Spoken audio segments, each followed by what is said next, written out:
ഇസ്രയേലിൻ്റെ പരിശുദ്ധനും നിന്റെ വീണ്ടെടുപ്പുകാരനുമായ യഹോവ ഇപ്രകാരം അരുളി ചെയ്യുന്നു: ശുഭകരമായി പ്രവർത്തിപ്പാൻ നിന്നെ അഭ്യസിപ്പിക്കുകയും നീ പോകേണ്ടുന്ന വഴിയിൽ നിന്നെ നടത്തുകയും ചെയ്യുന്ന നിന്റെ ദൈവമായ യഹോവ ഞാൻ തന്നെ.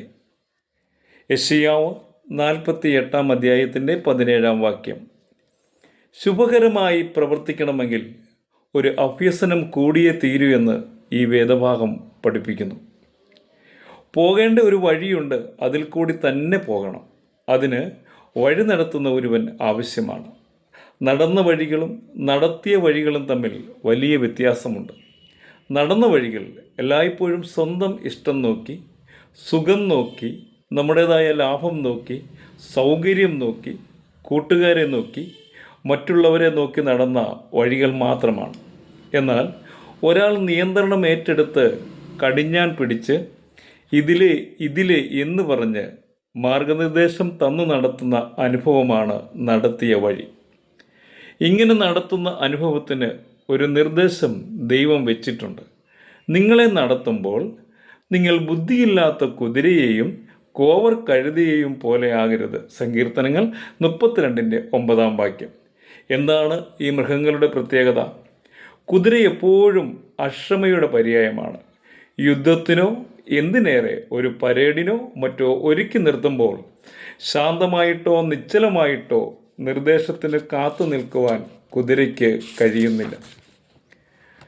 അക്ഷമയോടെ മുൻപോട്ട് കുതിക്കാൻ വെമ്പൽ കൊണ്ട് തുള്ളിത്തുള്ളി നിൽക്കുന്ന ചിത്രമാണ് കുതിരയുടേത്. എന്നാൽ കോവർ കഴുത നേരെ വിപരീതമാണ്. മുമ്പോട്ട് കുതിക്കാൻ നിർദ്ദേശം ലഭിച്ചാലും മറുതലിച്ച് നിൽക്കുന്ന സ്വഭാവമാണ് അതിൻ്റേത്. അടി കിട്ടിയാലേ മുമ്പോട്ട് പോവുകയുള്ളൂ. ഇങ്ങനെയുള്ള ജീവിതങ്ങളും ഉണ്ട്.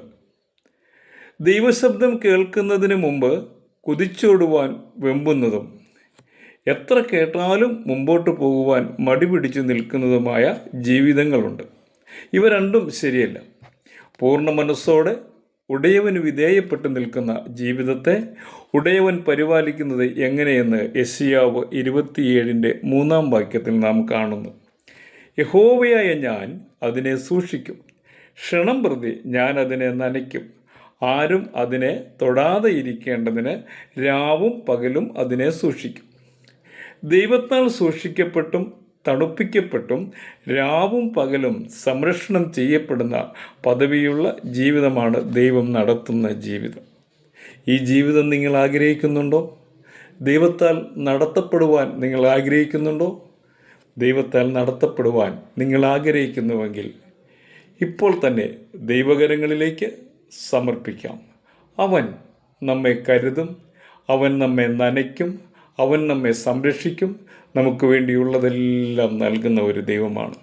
ആ ദൈവത്തിൽ ആശ്രയിക്കാം, ദൈവമുഖത്തേക്ക് നോക്കാം.